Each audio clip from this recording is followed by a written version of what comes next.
Bismillahirrahmanirrahim. Assalamualaikum warahmatullahi wabarakatuh. Sistem pendinginan di kepala kuda. Kuda adalah salah satu tanda kekuasaan Allah. Makhluk-makhluk yang disebut Allah di dalam Al-Quran dianggap sebagai makhluk unik yang berhak direnungkan. Berita ilmiah. Para ilmuwan Kanada mengatakan bahwa kepala kuda memiliki sistem pendinginan otomatis ketika panasnya meningkat pada saat berlari cepat. Dalam laporan para peneliti Kanada yang diterbitkan majalah The Nature, disebutkan bahwa kuda mempunyai sistem anatomi yang tidak biasa. Sistem ini ada di dasar tengkorak yang berfungsi mendinginkan darah yang sampai ke otak. Binatang-binatang olahraga seperti kuda, tingkat panas kepalanya harus tetap di bawah 40 derajat selama latihan keras. Jika tidak, maka bisa terjadi kerusakan pada otak. Cara yang digunakan kuda untuk melakukan fungsi ini tetap menjadi misteri. Kuda-kuda itu tampak seolah kehilangan sistem pengendalian panas yang biasa ada pada binatang-binatang lain. Sekarang, Kate Baptist dan rekan-rekannya di Universitas Saskatchewan, Kanada menemukan jawabannya. Para peneliti menemukan bahwa arteri karotis yang membawa darah ke otak dikelilingi oleh dua kantong udara yang berisi sejumlah udara, sekitar 300-500 mg udara, yang datang dari organ pernafasan. Ketika kuda merasa lelah dan berkeringat, maka suhu panas di dalam darah berpindah ke kantong udara ini. Kantong-kantong udara ini ada di dalam binatang-binatang lain yang mirip kuda, seperti kelelawar liar. Begitu pula dengan monyet. Juga pada sebagian jenis kelelawar, bahkan pada tikus-tikus hutan Amerika. Kantong udara di kepala kuda ini ditemukan pada tahun 1756 Masehi. Dan sejak tahun tersebut, sejumlah teori berusaha untuk sampai pada penentuan fungsi-fungsinya. Kate Baptist mengatakan bahwa sebagian karangan di abad 18 meyakini bahwa kantong-kantong udara ini membantu kuda dalam berenang dengan membantunya membawa kepalanya di atas air. Peneliti ini menegaskan bahwa kuda tidak berkembang atau tidak berevolusi secara anatomi dengan tujuan memperbaiki renang karena kuda tidak bisa memperbaiki renang sampai ke tingkat ini. Karena itu, sulit menggambarkan bahwa kantong-kantong ini berkembang sehingga bisa melakukan fungsi ini.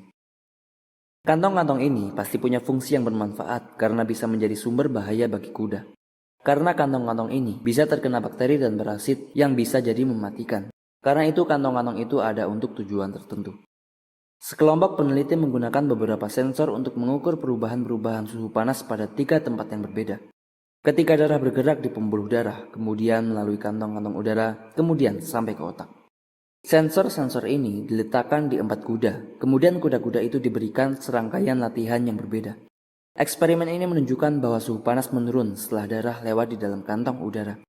Kate Baptist mengatakan bahwa penemuan ini akan memaksa banyak orang untuk mengubah pikiran mereka berkaitan dengan ilmu anatomi kuda. Ulasan.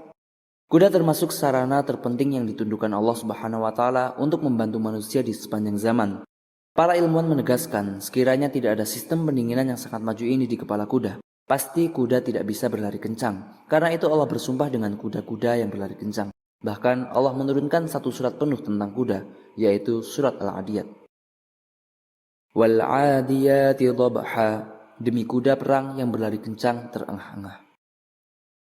Penemuan sistem pendinginan yang sangat maju pada kuda ini mematahkan hipotesa evolusi yang diserukan kaum naturalis. Karena alam tidak bisa mengetahui kebutuhan kuda terhadap sistem seperti itu. Karena itu, tafsir satu-satunya tentang adanya sistem pendinginan di kepala kuda yang melindungi otaknya dari kerusakan akibat panas yang berlebihan selama berlari kencang adalah bukti konkret yang kita lihat dengan mata kepala kita bahwa Tuhan yang menciptakan kuda pasti sudah mengetahui konsekuensi apa yang akan dialami oleh kuda dalam melayani manusia. Karena itu Allah membekalinya dengan sejumlah perangkat untuk menjamin kelangsungannya dan agar bisa menjalankan tugasnya secara sempurna. Allah berfirman, "Wal khayla wal bighala wal hamira litarkabuha wa zinah wa yakhluqu ma la ta'lamun." Dan Dia telah menciptakan kuda, baghal dan keledai untuk kamu tunggangi dan menjadi perhiasan. Allah menciptakan apa yang tidak kamu ketahui. Surah An-Nahl ayat 8. Kuda ini digunakan manusia dalam berbagai pertempuran dan juga sebagai transportasi, bahkan menjadi sebab kemenangan dalam Islam. Allah berfirman, "Wa'iddu lahum mastata'tum min quwwatin wa min ribatil khayli turhibuna bih wa min ribatil khayli turhibuna bihi aduwallahi wa aduwakum wa akharina min dunihim la ta'lamunahum الله يعلمهم وما تنفقوا من شيء في سبيل الله يوفى إليكم وأنتم لا تظلمون. Dan persiapkanlah dengan segala kemampuan untuk menghadapi mereka dengan kekuatan-kekuatan yang kamu miliki.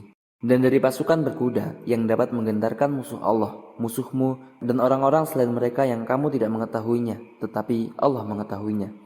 Apa saja yang kamu infakkan di jalan Allah, niscaya akan dibalas dengan cukup kepadamu, dan kamu tidak akan didolimi.